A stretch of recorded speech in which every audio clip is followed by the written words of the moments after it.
Descifrando el antiguo Egipto.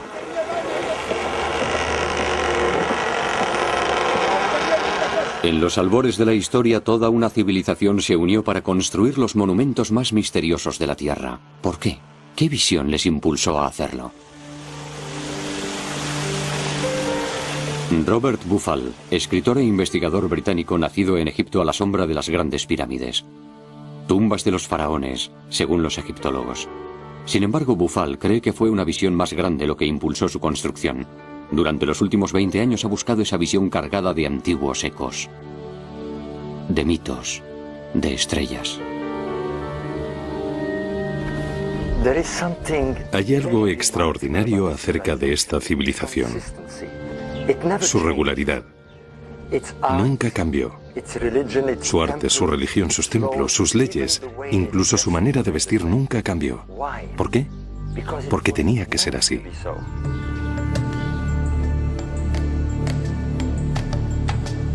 Hace 10 años, Buffal hizo un descubrimiento que despertó la curiosidad del mundo entero. Las misteriosas cámaras del interior de las pirámides de Giza, que antiguamente se pensaba que tenían la función de ventilar, apuntaban a las estrellas.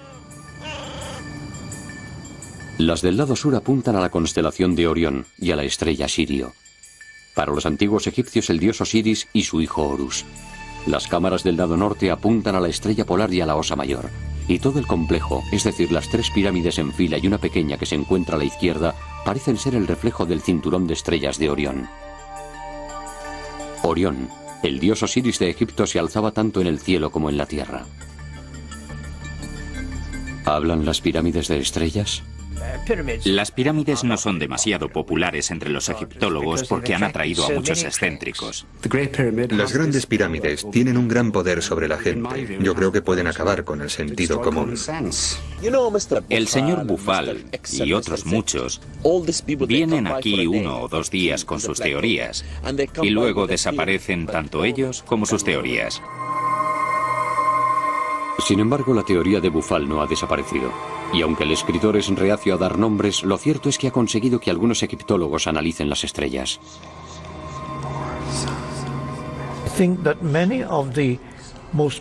Creo que las ideas más productivas son consideradas al principio descabelladas.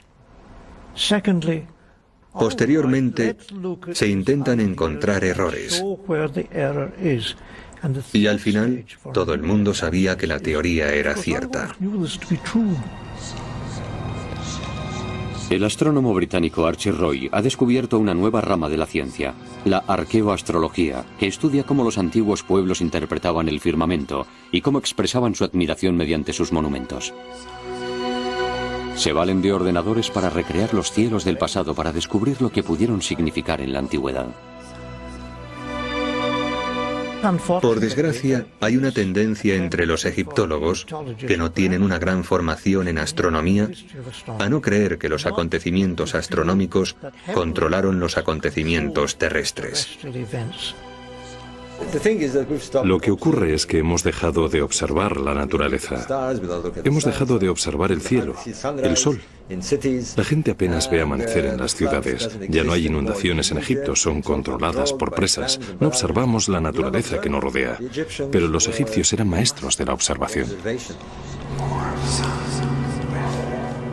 Por la noche veían las estrellas, veían la Vía Láctea en todo su esplendor, veían a las estrellas morir en el oeste, al atardecer.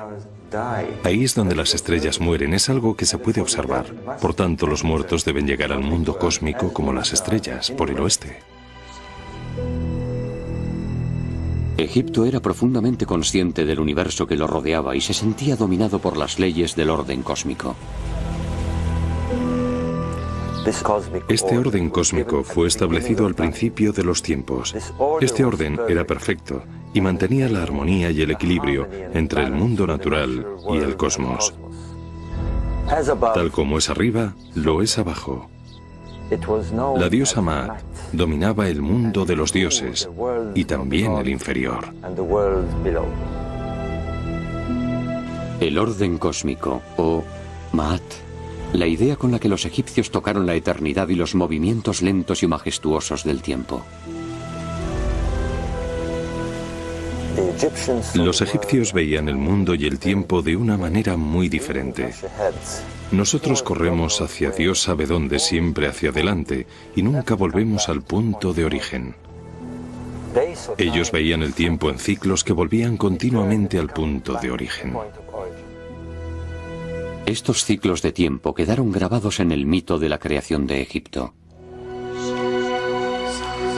Al principio surgió un montículo de un océano de caos. Sobre él apareció el Creador, el dios del sol Ra. La primera salida de sol se produce en este montículo. Y la primera aparición de vida, con un ave mágica, un ave de fuego, el ave fénix, llega y emite el primer sonido. Así comienza el tiempo.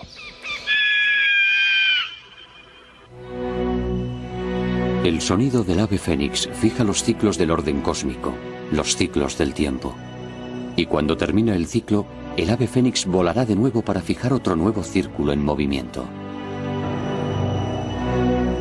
Sobre ese montículo de creación se creó posteriormente Heliópolis, la ciudad del sol, el gran centro del saber de Egipto, donde los sacerdotes formularon sus ideas del universo. La propia tierra de Egipto explica por qué sus gentes se sentían dominadas por Maat, el orden cósmico que gobernó los ciclos de la naturaleza.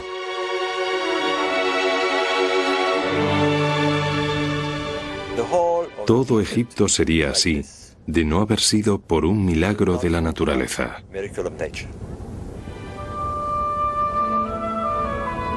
Egipto es un regalo del Nilo, y el Nilo desde tiempos inmemoriales tiene un ciclo. Todos los años, como un reloj, las aguas del Nilo crecen e inundan la tierra, convirtiendo todo Egipto en un milagro de abundancia y prosperidad. Para comprender el antiguo Egipto, hay que comprender el Nilo y sus ciclos.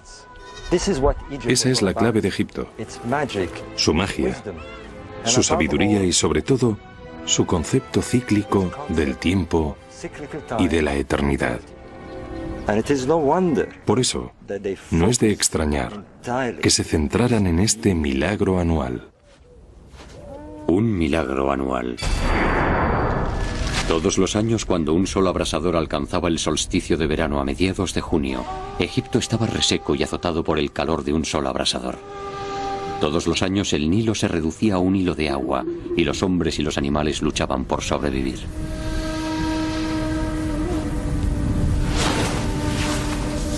Pero los antiguos egipcios desconocían que los grandes lagos de África, llenos hasta los bordes, provocarían torrentes de agua en el norte para rescatar a Egipto.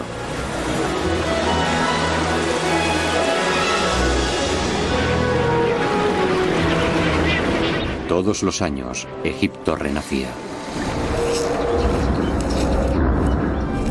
Así expresaba su sobrecogimiento por el milagro anual de la resurrección de sus dioses. Verde como las nuevas cosechas era el dios del renacer, el señor de la vida eterna, Osiris. Bandadas de ibis llegaban antes de la inundación como si fueran heraldos de un inminente renacer y como símbolo del gran Tod, el señor de la sabiduría y heraldo de los dioses. Los antiguos egipcios eran unos magníficos observadores de la naturaleza y no pudieron evitar darse cuenta de que el ciclo del Nilo coincidía con el ciclo del Sol y las estrellas. Asimismo, Egipto vio elementos cósmicos aún más grandes en el ritual anual del renacimiento. La estrella más brillante del cielo, Sirio, no se veía durante 70 días. Pero al comienzo del solsticio de verano, justo antes de la salida del sol y la llegada de las inundaciones, Sirio reaparecería de repente y brillaría sobre el horizonte. Estos 70 días eran considerados un periodo de magia y metamorfosis de la estrella. Estos 70 días eran tan importantes que cuando preparaban a las momias, las dejaban durante 70 días antes de celebrar el renacer. Y esperaban. Y por un maravilloso milagro, la estrella reaparecía. Cuando el sol se alzaba con el solsticio de verano y cuando la inundación se producía. No es de extrañar que esta estrella se convirtiera en la estrella del renacer, en uno de los grandes mitos del hombre. El mito del primer tiempo, el Zep-Tepi, o la Edad de Oro, es decir, cuando los dioses dominaban la tierra y Osiris y su consorte Isis trajeron esplendor, sabiduría y conocimiento a la tierra de Egipto. Pero Set, su hermano, creció lleno de celos y sintiéndose traicionado, por lo que mató a Osiris. El mundo se sumió en un caos cuando Set cortó el cuerpo de Osiris y escondió sus trozos y su sangre por todo Egipto. Pero Isis, su fiel consorte, le buscó por cada rincón, reunió los trozos de su amado Osiris y los envolvió en lino haciendo de él la primera momia de la vida eterna.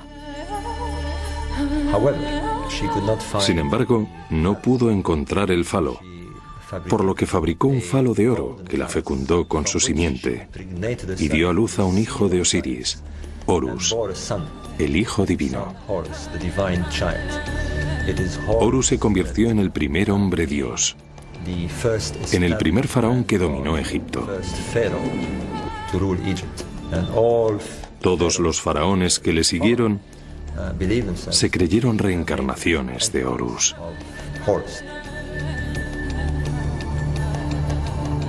El mito del renacer. Egipto renacía cada año. Algo que también ocurría en el firmamento en esa época mágica del año cuando llegaban las inundaciones del Nilo. Era el momento mágico que esperaban todos los años. Era el gran día del renacer, con la gran constelación de Orión planeando al este y admirando el acontecimiento. Orión es Osiris, y luego se ve la constelación de la diosa Isis, Canis Majoris. Y desde dentro de esa constelación, como si del vientre de la diosa Isis se tratara, emerge la estrella Sirio, que es Horus. Horus es la estrella Sirio, la estrella del Hijo Divino. Y eso era lo que veían, el brillo de la estrella de Horus, la estrella Sirio, su luz apareciendo por primera vez al amanecer, mezclándose con los rayos del nuevo sol del solsticio de verano. La estrella renacida tras 70 días y transformada en la gloria del sol naciente se convertía en Horus del horizonte, en Ra-Horakhti. Entonces llegaba la inundación, Egipto renacía y los portales del firmamento se abrían.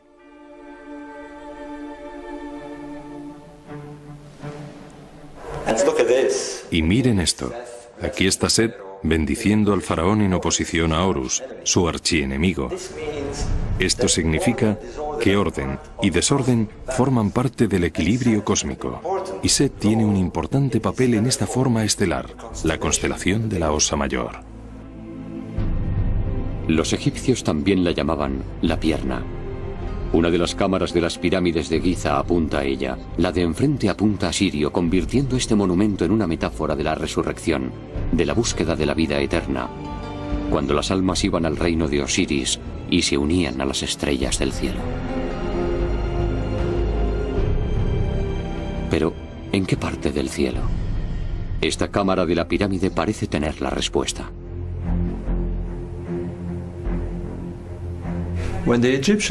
Cuando los egipcios miraban al cielo de noche en el norte, veían un grupo de constelaciones que giraban alrededor del polo las 24 horas. Se trataba de las estrellas circumpolares, que los egipcios llamaban las imperecederas, las estrellas que nunca morían. Y esto se explica porque esas estrellas nunca se ponen. Por tanto, no es de extrañar que se quisieran unir a estas estrellas eternas. Entonces ahora sabemos que era un importante ritual que implicaba que esas estrellas se alinearan con las pirámides y los templos. El faraón y una sacerdotisa que representaba a una diosa llamada Shashet estiraban una cuerda para definir la dirección del templo, para que se alineara con las estrellas. Y a eso apuntaba. Apuntaba al grupo de estrellas que giraban en torno al polo, a las imperecederas, a las estrellas que nunca se ponían. Pero sobre todo apuntaba a esta constelación, la constelación que nosotros conocemos como Osa Mayor y que ellos conocían como la pierna. Pero también había otra razón para que se dirigieran a esas estrellas. Las estrellas circumpolares giran y giran las 24 horas, por lo que se pueden utilizar a modo de reloj. Pero los egipcios también se dieron cuenta de la posición entre la estrella que veían en la Osa Mayor y la estrella Sirio. Era un ángulo de casi 90 grados,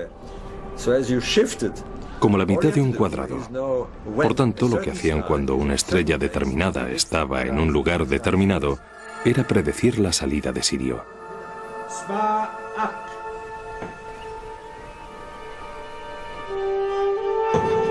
Cuando el templo estaba alineado con las estrellas, el mito, la magia y la ley cósmica se unían.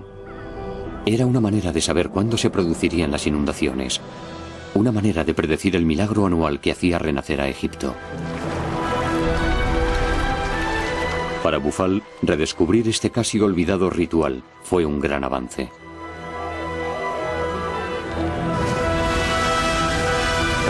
Y aquí está Saset, que alinea el templo a las estrellas de la Osa Mayor. Está escrito por todas partes. El segundo descubrimiento se produjo cuando encontró códigos grabados en las piedras. Este es el faraón Djoser, que inició la época de las grandes pirámides. Esta estatua se encontró también en un misterioso cubículo de piedra apoyado en su pirámide en un extraño ángulo. Tuvimos mucha suerte de encontrar esta pieza en perfectas condiciones. Durante mucho tiempo se creyó que Djoser estaba mirando los mágicos y sagrados rituales de la corte, pero era imposible ya que está mirando hacia arriba, hacia el firmamento. ¿Por qué? Estaba mirando a un lugar en concreto, a 16 grados al horizonte y a 4 grados a la derecha del eje norte-sur del cielo. Está mirando el paso de esta estrella, está mirando a la Osa Mayor. ¿Pero por qué? La explicación es tan sencilla como espectacular. Si en este preciso momento giramos hacia el este, vemos el mágico momento de la salida de la estrella Sirio. El arquitecto diseñó un complejo basándose en el cielo y el renacimiento. Esa era la clave. Posteriormente, descubrí que este ritual se llevó a cabo durante toda la civilización egipcia y también durante el periodo grecorromano. Dendera, el gran templo que se construyó 2000 años después que las pirámides. Incluso en su última etapa, el antiguo Egipto susurra los mismos secretos sagrados aquí. Este templo tiene su eje principal alineado con la Osa Mayor, hacia el norte. Y esta es Saset, la diosa que hace coincidir el templo con las estrellas de la Osa Mayor. Está escrito por todas partes. Aquí se explica con todo tipo de detalles. La otra alineación del templo es con la estrella Sirio.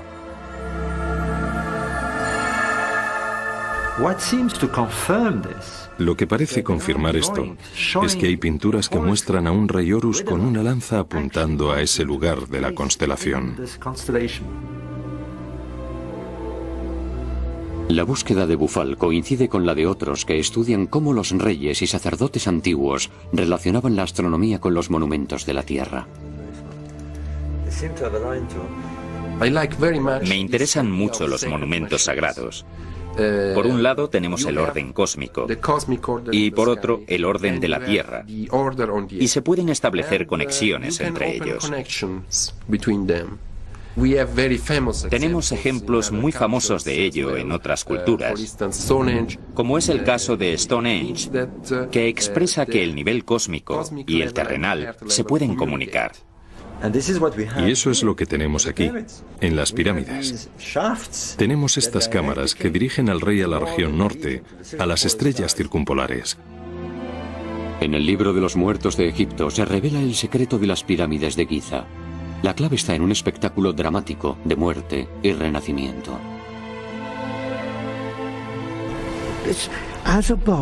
La Tierra es un reflejo del firmamento. Hoy en día Hay mucha gente que cree que eran solo antiguas supersticiones de los pueblos primitivos.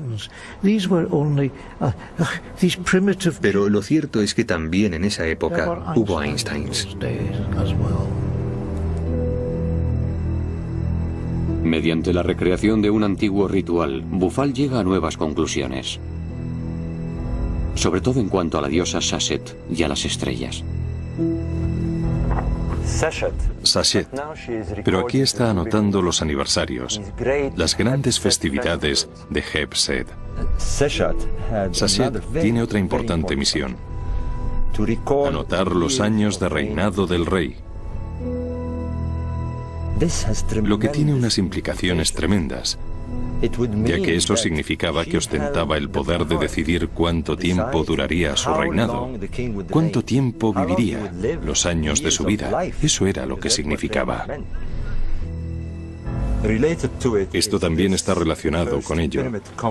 El primer complejo de pirámides, la pirámide de Djoser, en Saqqara. Aquí tuvo que demostrar su virilidad y su poder.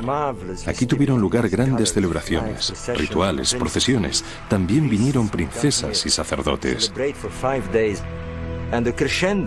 Era como las corridas de toros. El público esperaba al rey, que salía al final casi desnudo, con solo un pequeño taparrabos y paseándose por toda la corte, un microcosmos de Egipto.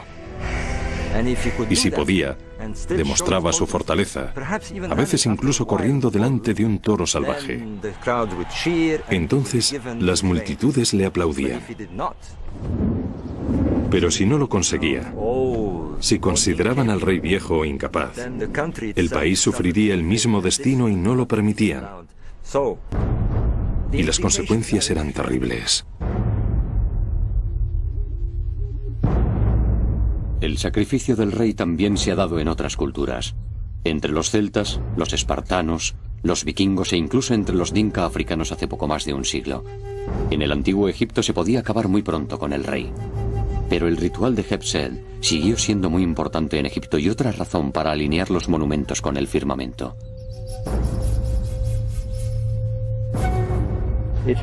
Siempre ha sido desconcertante porque el enorme paso elevado que sale de la segunda pirámide por el lado de la Esfinge está a 14 grados de la línea central de la Esfinge. Vamos a verlo en el ordenador. Celebraban la festividad del 22 de octubre. Bueno, vamos a ver qué ocurre ese día. Podemos ver que el sol sale a 14 grados hacia el sureste, la misma alineación del paso a nivel de la Esfinge. Esto indica que una de las funciones de la necrópolis de Giza era celebrar la festividad real. Y eso se da en todo Egipto. El gran monumento de Abu Simbel, 15.000 años más reciente que las grandes pirámides y la Esfinge. Su eje está en un ángulo similar al paso a nivel de la Esfinge, el ángulo de la festividad, el anochecer del 22 de octubre, el día de Heb-Sed. Tristemente, el lago Nasser hace que la luz del sol esté difuminada, pero podremos ver la nitidez de la luz. Los babuinos lo iluminan primero. En la antigüedad estos babuinos bajaban a la orilla del Nilo y cuando salía el sol parloteaban y gritaban de alegría como si estuvieran hablando con el dios del sol.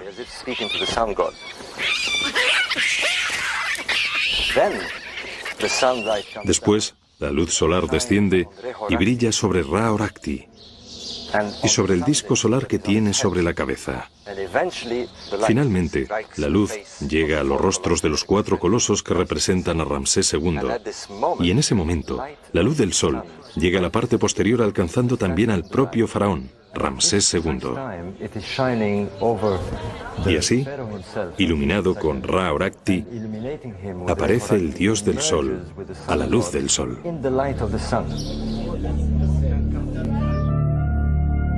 Entonces, ¿quién fue el faraón que sirvió de inspiración a estos monumentos del cosmos? Toda esa atención al firmamento y la idea de los monumentos sagrados era la base del poder. El faraón basaba su poder en las estrellas. Y esto es algo bastante común en otras culturas, como la China, por ejemplo, donde el hijo del sol era el emperador. Se puede ver por todas partes. El rey, Horus. El rey, Horus. El rey es Horus. Es el dios del sol en la tierra. El objetivo no era construir núcleos residenciales, ya que es un dios terrenal, responsable de la ley cósmica. Egipto creía que la Tierra era un reflejo del paisaje celestial y que todos los cambios que ocurrían en el cielo, los ciclos del sol y los cambios de las estrellas debían reflejarse en la Tierra. Por tanto, tenemos 3000 años de existencia faraónica, y a medida que el cielo cambia de norte a sur, a lo largo de esos 3000 años, también lo hacen los monumentos. Y los lugares originales no solo cambian de ubicación, sino también de orientación, para una perfecta sincronía con el cosmos. Tal como es arriba, lo es abajo. La ley cósmica se basa en los cambios, y si se comprende eso, se puede descifrar Egipto. Contornos de una religión celestial en la que los reyes y los sacerdotes obedecen las leyes del universo y el curso del sol y las estrellas a la hora de construir sus monumentos. Bufal descubre nuevos elementos del alma del antiguo Egipto. Descubrimientos que no hubieran sido posibles sin conocimientos astronómicos debido al concepto egipcio de los ciclos del tiempo. Los egipcios crearon un ciclo referente a dicha estrella, y yo creo que el sol es la clave para comprender todo el sistema que tenían en esa época. Ellos concibieron un calendario solar. Centraron todas sus creencias religiosas en la salida del sol en el solsticio de verano, justo cuando esa estrella aparece. Y mencionan que el ave fénix da inicio al tiempo. Ese era el año nuevo egipcio, cuando veían volver al sol a la misma posición 365 días después. Sin embargo, también se dieron cuenta de que su día de año nuevo se alejaba del verano cada vez más. ¿Por qué? Porque la verdadera estrella solar tiene 365 días y un cuarto. Nosotros añadimos un día extra, el 29 de febrero, para ajustar este desfase, el año bisiesto. Pero los antiguos egipcios no lo hacían. Para ellos era una orden sagrada de los dioses y no se podía modificar el calendario. Por tanto, cada 4 años el día de Año Nuevo se retrasa un día, y cada 8 años, 2 días, y así sucesivamente. Eso crea un ciclo diferente de tiempo. Significa que las estaciones se ven modificadas con el año artificial o el año no preciso, y por tanto deben transcurrir cientos de años antes de que el status quo se repita. Eso es lo que se conoce como ciclo zodíaco, que evidentemente era una gran celebración. Los historiadores griegos lo denominaron ciclo zodíaco por Socis, que para ellos era Isis, de cuyo vientre surgió Ra-Horat-Ki, el día que Egipto renació. Y aunque el momento mágico de renacimiento ocurría todos los años en el solsticio de verano, el día de Año Nuevo del calendario egipcio, el nacimiento de Ra, se alejaba cada vez más. Debía transcurrir un ciclo de 1460 años, 4 años de 365 días, es decir, 1460 años, para volver a su posición original, el retorno del ave fénix.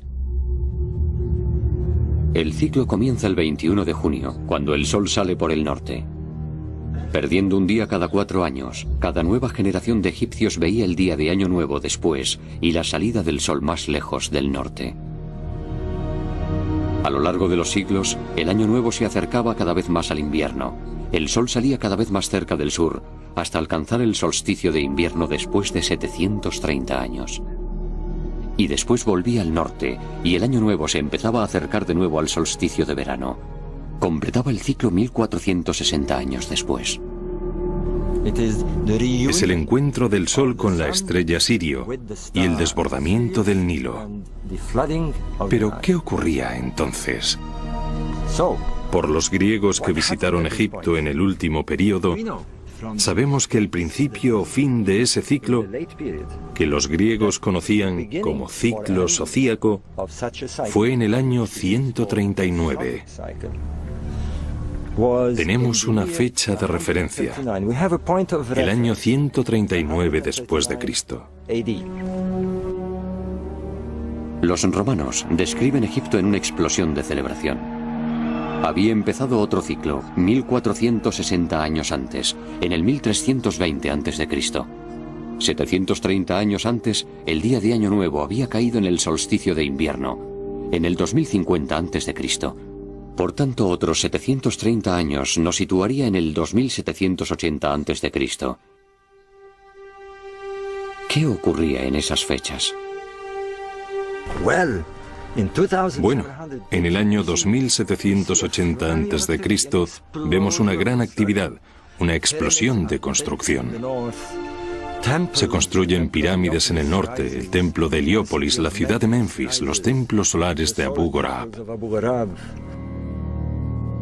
Siglos antes, la capital de Egipto se había trasladado de Hieracómpolis, en el sur, al norte.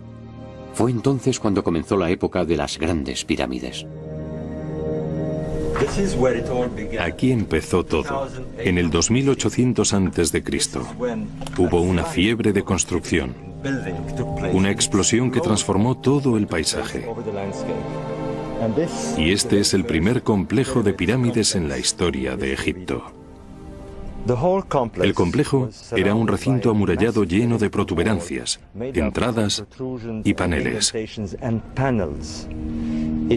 Si se cuentan los paneles de los 4 lados de la muralla, vemos que hay 1460.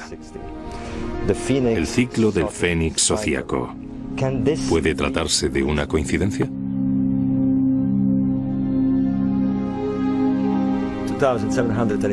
En el año 2780 a.C. tuvo lugar el nacimiento de Ra-Horakhti, en el solsticio de verano, cuando el sol salió en el extremo norte.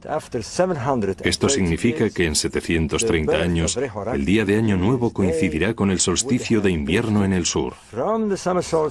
Y si es cierto que los antiguos egipcios creían que su tierra era el reflejo del firmamento, debería haber un centro en el sur, construido 730 años después, tras el establecimiento del calendario, es decir, en el solsticio de invierno. ¿Y qué encontramos allí? El centro de Karnak, que se empezó a construir en el año 2050 a.C., justamente 730 años después del establecimiento del calendario. Y vemos que su eje apunta al solsticio de invierno.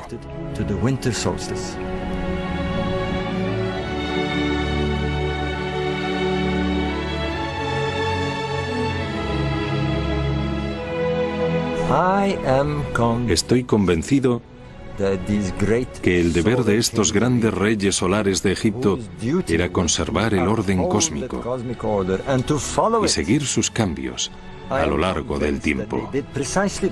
Estoy convencido de ello.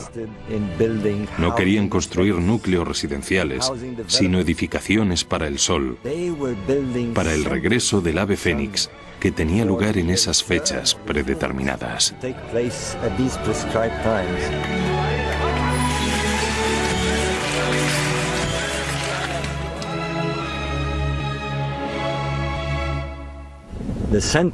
La construcción del centro de Karnak empezó en el año 2050 a.C. Y si añadimos 730 años, nos situamos en el 1320 a.C. Deberían producirse algunos acontecimientos mayores, como que un faraón trasladara la capital del sur al norte. ¿Y con qué nos encontramos? Con el herético faraón Ajenatón, que trasladó la capital a una nueva ciudad, a Tel el Amarna. En el decenio anterior al año 1320, cuando se produce el gran nacimiento de Ra y termina el ciclo sociaco, aparece la figura más enigmática de la historia de Egipto, Ajenatón. Introdujo cambios espectaculares. Los egipcios adoraban a muchos dioses, pero él les dijo, no, debéis adorar a un Dios universal. Era un hombre muy profundo que creyó en las cosas que creemos hoy en día, un Dios universal. Y por eso yo siempre digo que hay que reconocer la superioridad de Ajenatón. Ajenatón se deshace de todo tipo de iconografía, conservando únicamente el disco solar como imagen del dios del sol.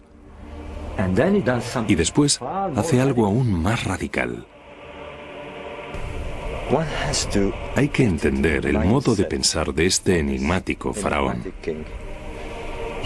Ha habido 1400 años de espera para que se reinstaure por sí mismo el orden cósmico. Y él es el elegido. Es el faraón que nace en esa época. Debía de creer que era una especie de Mesías solar, el responsable de restaurar el orden. Esa fue la gran visión de Ajenatón, y quería hacerlo con tal fervor que fue contra todos sus consejeros y se llevó a todos los sacerdotes, a toda la nobleza y a toda su familia en un éxodo masivo a una nueva ciudad, Tel el Amarna, donde manda construir un templo en honor al dios solar, el Atón. ¿Podría el ciclo sociaco que se acercaba a su fin haber inspirado la revolución de Ajenatón?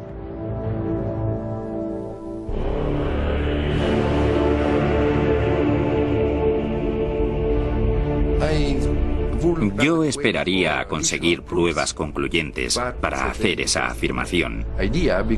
Pero es una idea muy interesante, ya que el ciclo sociaco estuvo en la mente de los egipcios durante unos 3000 años.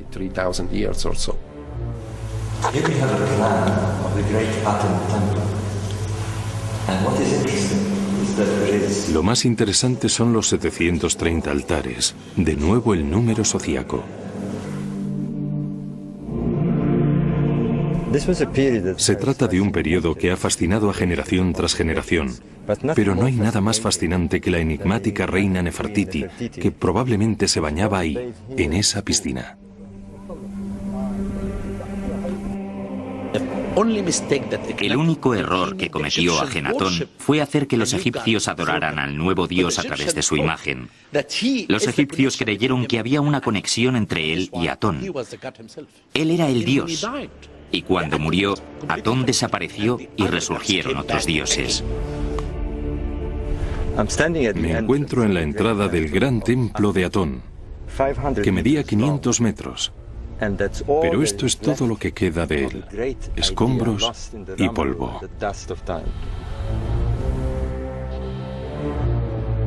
El año posterior a la muerte de Ajenatón es el 1320. Es una época de revueltas, de luchas civiles e incluso de invasiones. La ideología sociaca parece desvanecerse. Sin embargo, hay otro fenómeno que lleva a Bufal a conclusiones bastante controvertidas sobre el antiguo Egipto y su percepción de las estrellas.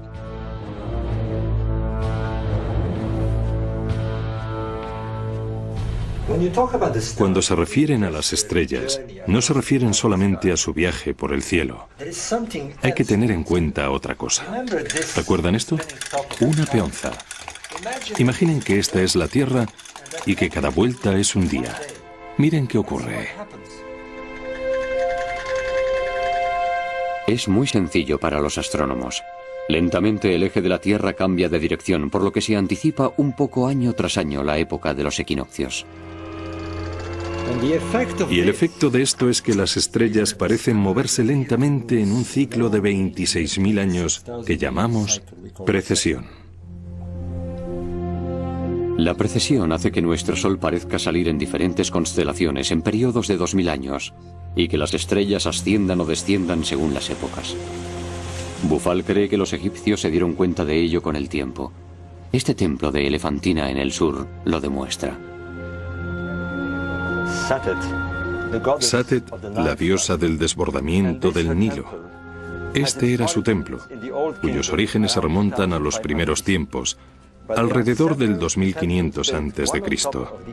Pero también hay templos construidos unos encima de otros a modo de torre. El templo que estamos viendo es el templo final que construyeron después de Cristo. Lo más interesante es el eje de los templos sucesivos, ya que se dirigen a la estrella Sirio, lo que demuestra su obsesión por dicha estrella y cómo la observaron en las diferentes épocas. Se puede ver en Dendera o en el templo de Karnak. Aquí también se puede apreciar cómo el eje del templo cambia en la dirección de la estrella del norte. Si el antiguo Egipto percibió la precesión a lo largo del milenio, Bufal puede estar ante una impresionante conclusión relacionada con el núcleo del ser, donde todos los mitos convergen, el Zep-Tepi, o primer tiempo. El antiguo Egipto creía que aquí es donde todo empezó, el montículo de la creación. Pero ¿cuándo empezó? Hay una gran controversia sobre la época de la Esfinge. Algunos creen que es miles de años más antigua de lo que se pensaba, pero de lo que no hay duda es de hacia dónde mira. Mira hacia el este, donde el sol sale en el equinoccio. Evidentemente es un fechador de tiempo, pero un tiempo inicial, el comienzo de los tiempos, el Zep-Tepi, cuando el rey león de la tierra miró a los leones cósmicos y al sol del firmamento en el año 11.500 a.C. 11.500 a.C. Los astrólogos llamarían a esta época la época de Leo, porque el sol salió en esa constelación. Y si el antiguo Egipto creía en la idea de tal como es arriba, lo es abajo, el león de la tierra miraría al león del firmamento. La idea de ser un león. Las inteligentes personas que construyeron estos monumentos eran muy inteligentes y no hicieron nada al azar. Tuvieron mucha lógica de acuerdo con sus creencias. Siempre la tuvieron. Y hay más cosas que demuestran que construyeron escenarios increíbles. ¿Recuerdan la precesión? 11.500 a.C., época en que Sirio apareció por primera vez en tierras egipcias en el mágico día del Renacimiento. De esto hablaban los egipcios cuando se referían al primer tiempo y a la llegada del Fénix para crear el ciclo del tiempo. Vamos a analizar este paisaje, esta región, este lugar donde comenzó el principio de los tiempos, el Tep-Tepi. Con los faraones, las pirámides de Giza estaban coronadas con piezas de oro. Los egiptólogos se han empezado a preguntar si era para conectarlas con otros monumentos que se encontraran a la vista. El padre de la astronomía, el griego Euxodo, describe una torre enorme donde los sacerdotes egipcios iban a observar las estrellas, en un lugar conocido antiguamente como Letópolis, a unos 30 kilómetros al norte de las grandes pirámides. Su diagonal apuntaba al gran templo de Heliópolis. Las tres formaban un triángulo recto, visible día y noche, ya que el sol y la luna iluminaban sus extremos dorados. Imaginen que están en Letópolis en aquella época, en el año 11.500 a.C., y que se encontraran mirando al sur. ¿Qué verían? Un paisaje muy parecido al del cielo, el Nilo alineado con la Vía Láctea, las tres estrellas del cinturón de Orión justo en el mismo ángulo, y en la misma configuración que las pirámides de la Tierra. Y al este, esto es lo que habría. La constelación de Leo. Este Orakti en el cielo justamente sobre el templo de Ra Orakti. Y un poco más tarde se vería el sol resplandecer sobre el templo. Todo no puede ser coincidencia. El firmamento, encerrado en la imagen de un increíble y distante pasado. Bufal tiene todavía más razones que apuntan al año 11.500 a.C. Para los antiguos egipcios, los 70 días en que la estrella Sirio desaparecía del cielo eran cruciales. Momificación. Todo Egipto esperaba el momento del renacer durante esos 70 días. Ahora veamos qué ocurre en el cielo durante esos 70 días. El sol está aquí, en esta posición en Leo, cuando la estrella renace al amanecer. Pero vamos a ver qué pasa 70 días antes. Todo el paisaje solar parece escabullirse a medida que hacemos retroceder al sol. Estaría por aquí, en el lado oeste de la Vía Láctea. Si la teoría de tal como es arriba lo es abajo se demuestra, el oeste de la Vía Láctea nos debería llevar al oeste del Nilo. Si esta teoría es correcta, estas tres estrellas representan a las tres pirámides de la Tierra. Sabemos que las pirámides están a unos 950 metros de distancia. Si utilizamos la misma escala, esta distancia debería ser unos 9,5 kilómetros. Por tanto, deberíamos encontrar algún templo del Sol, algún puerto donde el Sol esté a punto de atravesar la Vía Láctea e ir hacia la constelación de Leo, el templo de Orakti en el cielo. Pues bien, vamos a ver lo que hay en la Tierra. Tal y como creíamos, aquí lo tenemos, el templo solar de Abu Gorab. Si seguimos la alineación de este eje, vemos que hay exactamente 9,5 kilómetros de distancia con las grandes pirámides de Giza. Esta zona de aquí parece un puerto religioso, donde habría barcos y un paso elevado rumbo a Heliópolis en esa dirección. Estamos ante un paisaje interrelacionado. Heliópolis, Giza, Abu Gorab, que parece reflejar exactamente el paisaje solar. ¿Un espejo del cielo del 11.500 a.C.? Parece bastante rocambolesco. ¿Sugiere Bufal que estos monumentos fueron construidos miles de años antes de lo que se pensaba? Todo empezó aquí, en el año 2800 a.C. No, a excepción de la Esfinge, quizás. Es el primer complejo de pirámides de toda la historia de Egipto. Su teoría sugiere que en los albores de la historia, Egipto sintió la necesidad de grabar determinados recuerdos en piedras de miles de años de antigüedad, con el objeto de recordar siempre cómo empezó todo. La Génesis. Pero, ¿ocurrió tal acontecimiento? Egipto experimentó unos cambios enormes y espectaculares a finales de la época glaciar, ya que enormes inundaciones cubrieron las llanuras. La época en que el hielo empezó a derretirse, cuando los polos tomaron nuevas posiciones, cuando algo exterminó a los animales de Norteamérica. Los mamíferos que eran más grandes que los coyotes se extinguieron. Y ese es el efecto de una gran catástrofe. Cuando la temperatura media del mundo no bajaba de los 5 grados. Y ese cambio se produjo en un periodo de 3 años a un par de décadas únicamente. El fin repentino de la época glaciar. Alrededor del 11.000 a.C., cuando los niveles del mar subieron y dieron lugar en unas cuantas décadas al Mar del Norte y al Báltico. Asimismo ocurrió en el corazón de África. Los grandes lagos crecieron y se unieron unos a otros. Lluvias torrenciales inundaron el África central y una enorme corriente llenó primero las cuencas de los pantanos y después llegó a los valles, dando lugar al pequeño Nilo Azul, que nace en Etiopía.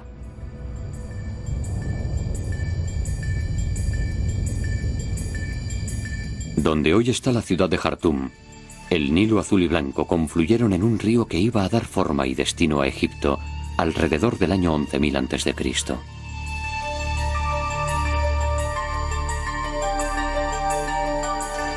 ¿Fue esto el Zep-Tepi, el origen de los tiempos? Pero ¿cómo una sociedad primitiva conserva la memoria de miles de años? Imposible. Pero el antiguo Egipto y lo que lo precedió no solo registró los años, registró los ciclos del tiempo, los ciclos zodíacos. En los albores de la historia, el faraón Djoser lo hizo con el primer complejo de las grandes pirámides. Pero si sabían aquello entonces, ¿conocerían también el ciclo anterior y el anterior? El origen de los tiempos. Bufal encuentra la conmemoración en sus mitos y monumentos y también en las estrellas.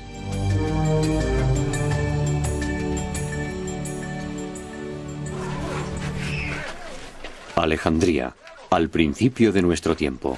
Julio César está demasiado absorto en los misterios de Egipto como para escuchar a los embajadores de su última reina, Cleopatra.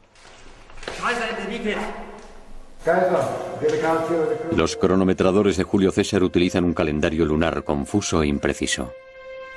Julio César tiene mucho interés en el ciclo egipcio de 365 días. Un mecanismo superior para medir el tiempo. Habían comprendido el orden cósmico. No necesitaban modificar el calendario. Tenían un calendario que se restablecía a sí mismo cada 1460 años más o menos.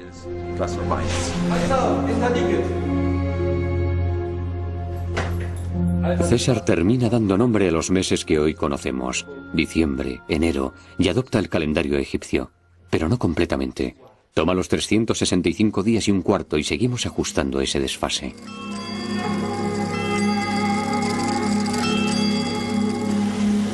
A diferencia de los grandes ciclos egipcios de tiempo, nuestro tiempo va hacia adelante.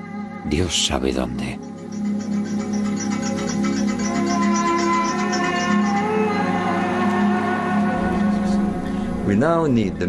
Ahora necesitamos el sonido y la luz para evocar la grandeza de un pueblo que quiso construir el cielo en la tierra. Hoy apenas alcanzamos a ver las estrellas y mucho menos la Vía Láctea. No disfrutamos de su magia. Nos hemos robado a nosotros mismos la grandeza que un día tuvimos.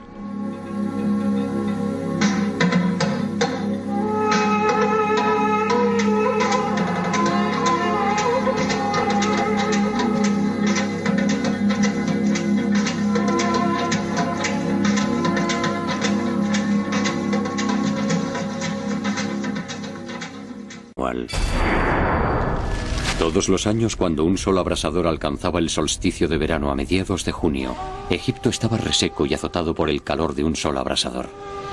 Todos los años el Nilo se reducía a un hilo de agua y los hombres y los animales luchaban por sobrevivir.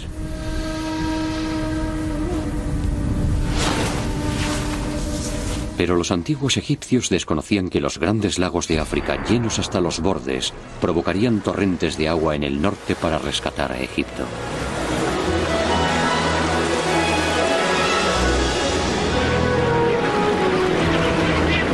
Todos los años, Egipto renacía. Así expresaba su sobrecogimiento por el milagro anual de la resurrección de sus dioses. Verde como las nuevas cosechas era el dios del renacer, el señor de la vida eterna, Osiris. Bandadas de ibis llegaban antes de la inundación como si fueran heraldos de un inminente renacer y como símbolo del gran Tod, el señor de la sabiduría y heraldo de los dioses. Los antiguos egipcios eran unos magníficos observadores de la naturaleza y no pudieron evitar darse cuenta de que el ciclo del Nilo coincidía con el ciclo del Sol y las estrellas. Asimismo, Egipto vio elementos cósmicos aún más grandes en el ritual anual del renacimiento. La estrella más brillante del cielo, Sirio, no se veía durante 70 días. Pero al comienzo del solsticio de verano, justo antes de la salida del sol y la llegada de las inundaciones, Sirio reaparecería de repente y brillaría sobre el horizonte. Estos 70 días eran considerados un periodo de magia y metamorfosis de la estrella. Y la primera aparición de vida, con un ave mágica, un ave de fuego, el ave fénix, llega y emite el primer sonido. Así comienza el tiempo.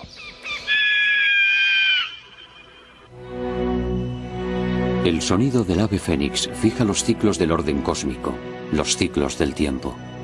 Y cuando termina el ciclo, el ave fénix volará de nuevo para fijar otro nuevo círculo en movimiento.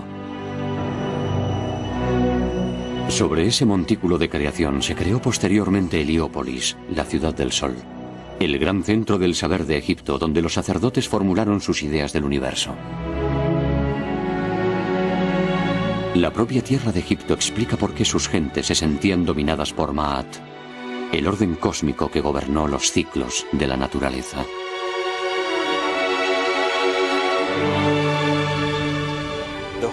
Todo Egipto sería así, de no haber sido por un milagro de la naturaleza.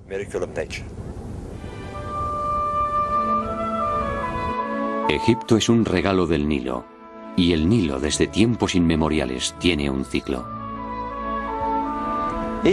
Todos los años, como un reloj, las aguas del Nilo crecen e inundan la tierra, convirtiendo todo Egipto en un milagro de abundancia y prosperidad. Para comprender el antiguo Egipto, hay que comprender el Nilo y sus ciclos. Esa es la clave de Egipto, su magia, su sabiduría y sobre todo, su concepto cíclico del tiempo y de la eternidad.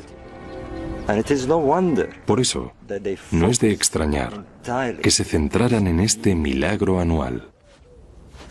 Un milagro anual. Pero los egipcios eran maestros de la observación. Por la noche, veían las estrellas, veían la Vía Láctea en todo su esplendor, veían a las estrellas morir en el oeste, al atardecer. Ahí es donde las estrellas mueren, es algo que se puede observar.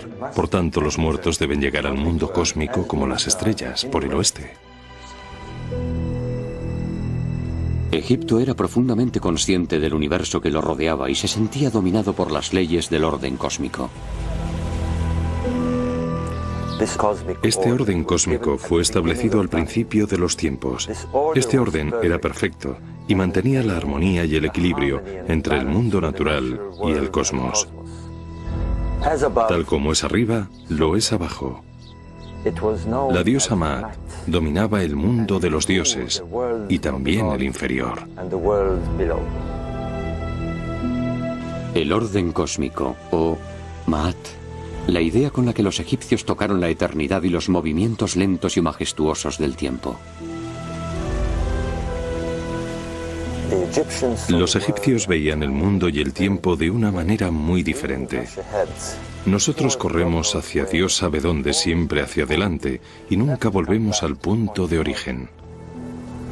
Ellos veían el tiempo en ciclos que volvían continuamente al punto de origen.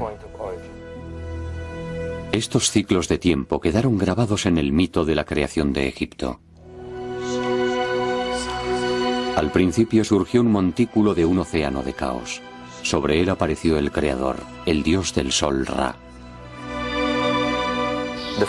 La primera salida de sol se produce en este montículo.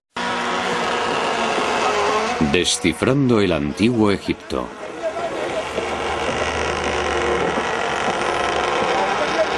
En los albores de la historia, toda una civilización se unió para construir los monumentos más misteriosos de la Tierra. ¿Por qué? ¿Qué visión les impulsó a hacerlo? Robert Buffal, escritor e investigador británico nacido en Egipto a la sombra de las grandes pirámides. Tumbas de los faraones, según los egiptólogos. Sin embargo, Buffal cree que fue una visión más grande lo que impulsó su construcción. Durante los últimos 20 años ha buscado esa visión cargada de antiguos ecos, de mitos, de estrellas. Hay algo extraordinario acerca de esta civilización. Su regularidad nunca cambió. Su arte, su religión, sus templos, sus leyes, incluso su manera de vestir nunca cambió. ¿Por qué? Porque tenía que ser así.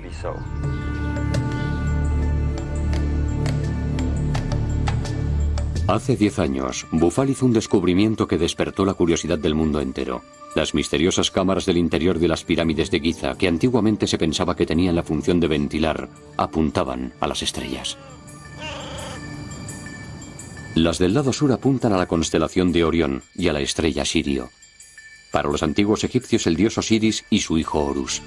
Las cámaras del lado norte apuntan a la estrella polar y a la Osa Mayor.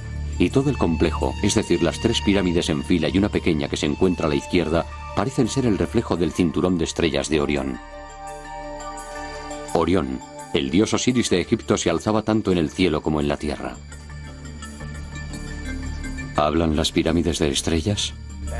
Las pirámides no son demasiado populares entre los egiptólogos porque han atraído a muchos excéntricos. Las grandes pirámides tienen un gran poder sobre la gente. Yo creo que pueden acabar con el sentido común. El señor Bufal y otros muchos vienen aquí 1 o 2 días con sus teorías y luego desaparecen tanto ellos como sus teorías. Sin embargo, la teoría de Bufal no ha desaparecido. Y aunque el escritor es reacio a dar nombres, lo cierto es que ha conseguido que algunos egiptólogos analicen las estrellas.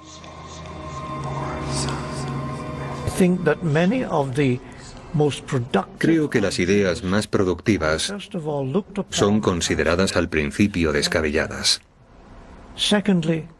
Posteriormente, se intentan encontrar errores. Y al final, todo el mundo sabía que la teoría era cierta. El astrónomo británico Archie Roy ha descubierto una nueva rama de la ciencia, la arqueoastrología, que estudia cómo los antiguos pueblos interpretaban el firmamento y cómo expresaban su admiración mediante sus monumentos. Se valen de ordenadores para recrear los cielos del pasado para descubrir lo que pudieron significar en la antigüedad. Por desgracia, hay una tendencia entre los egiptólogos, que no tienen una gran formación en astronomía, a no creer que los acontecimientos astronómicos controlaron los acontecimientos terrestres. Lo que ocurre es que hemos dejado de observar la naturaleza. Hemos dejado de observar el cielo, el sol. La gente apenas ve amanecer en las ciudades. Ya no hay inundaciones en Egipto, son controladas por presas. No observamos la naturaleza que nos rodea.